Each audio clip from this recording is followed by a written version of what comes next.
Take a deep breath, Avs fans. This is not something you get to experience very often at all. For the first time in my adult life, I can say the Colorado Avalanche are in the Western Conference Finals. Avs win over the St. Louis Blues 3-2 to win the second round series 4-2. Alex Newhook! Oh boy. Whoa!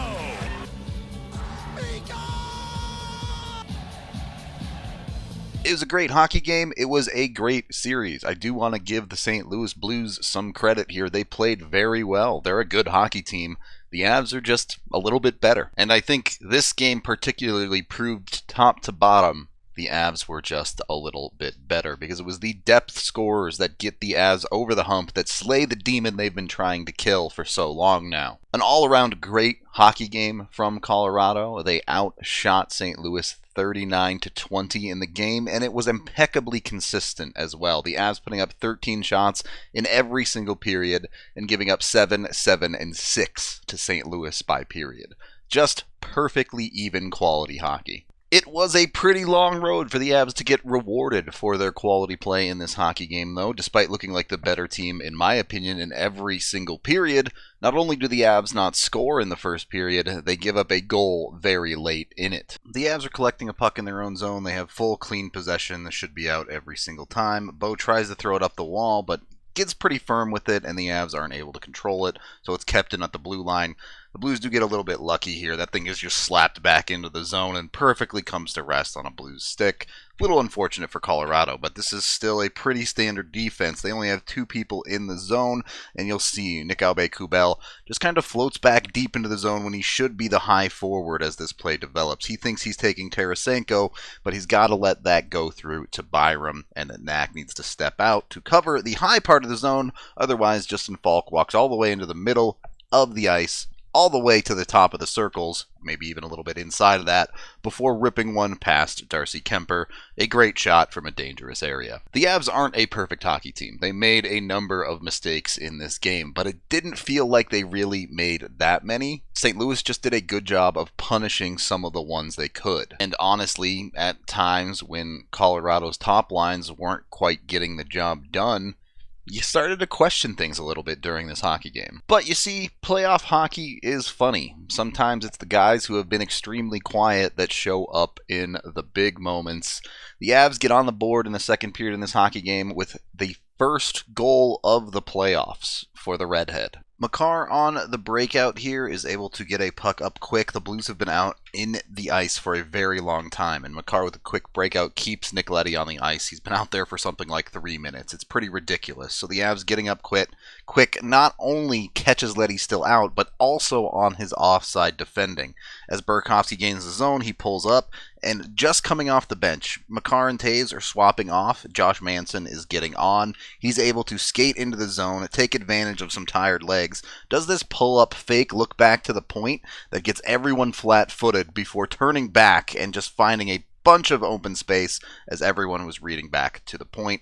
Manson has now found room to throw a puck on net, and you see 2 Avs bodies in front battling. Leddy caught in no man's land, so the Avs have the advantage there, and it's JT Compher to find that puck through and just slip it by Husso. That's just a well put together goal. I didn't know Josh Manson had that in the bag, but more importantly, it's great work by JT Compher to get to the correct area of the ice and finish. With one in the back of the net, the Avs can breathe a little bit. You don't feel like you're getting goalied at that point. You're in a quality hockey game. Unfortunately, another mistake comes from Colorado in the second period, and this mistake was far bigger than the first, and honestly, it's not an acceptable one. Just take a look at this. This one is unfortunately very simple, where Knack fires a puck into the man in front of him, the puck skitters back to the blue line, and Jack Johnson initially controls it. He has to reach and stretch for it, and it looks like it might just slide out of the zone, but Jack Johnson has a ton of options here. He can regroup and just carry the puck out. He can make the play and hold on to it at the blue line. He can throw it in deep and not worry about it, make the safe play. Ultimately, he tries to corral it and keep the play, makes the mistake of not being able to control it, which is understandable. He went for the high-level play and it didn't work out. But you're still okay here. As the puck skitters away, Johnson now has another decision to make. Should he pinch and go hard for this puck to try to keep the play alive, or should he back it off? He decides to pinch, and that's one too many wrong decisions. He gets beat to the puck, he gets beat to the neutral zone, and he gives up a clean 2-on-1 all by himself, completely on him, and unfortunately the pass across burns the Avs. You just can't do that if you're Jack Johnson. You just need a better play there, one way or another, however you get it done.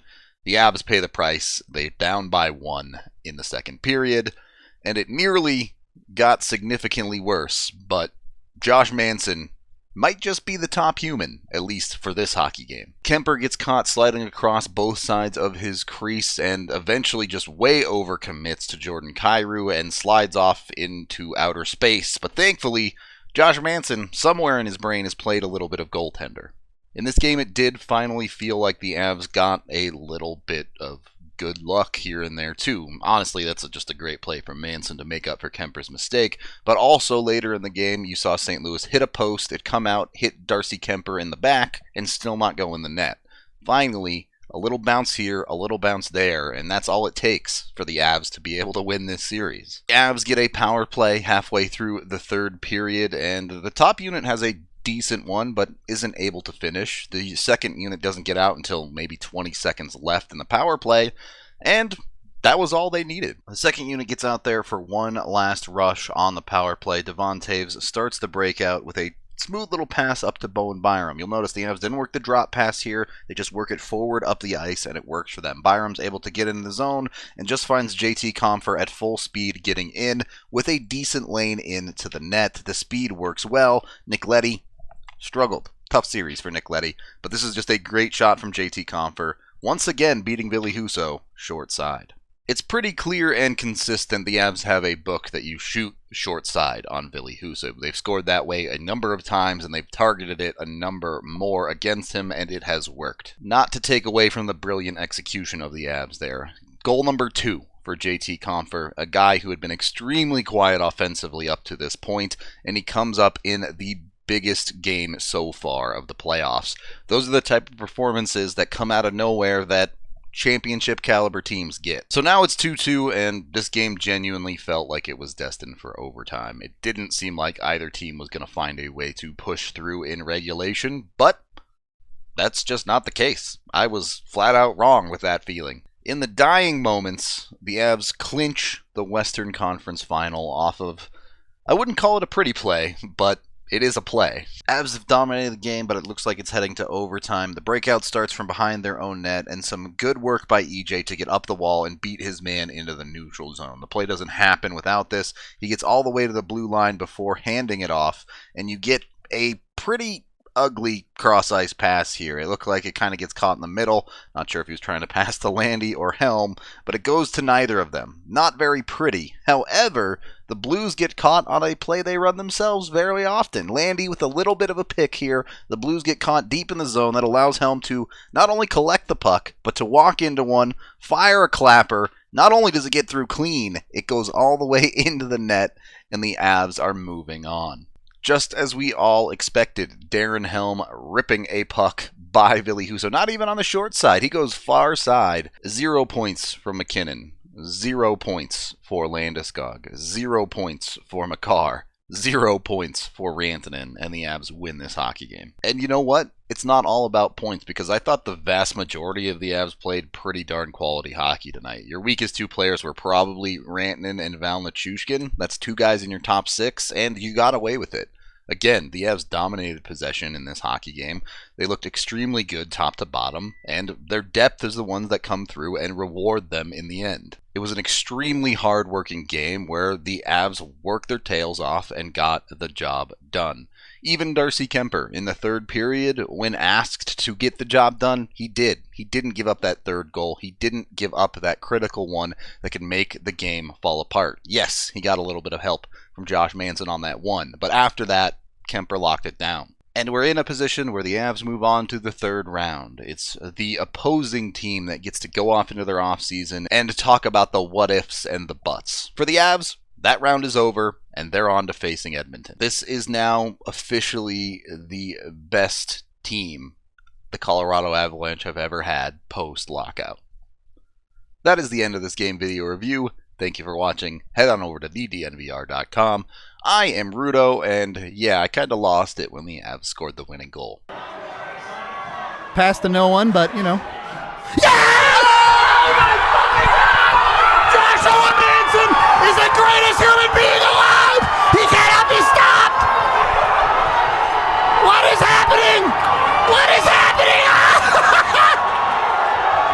Darren Helm, the fourth line! Can you fucking believe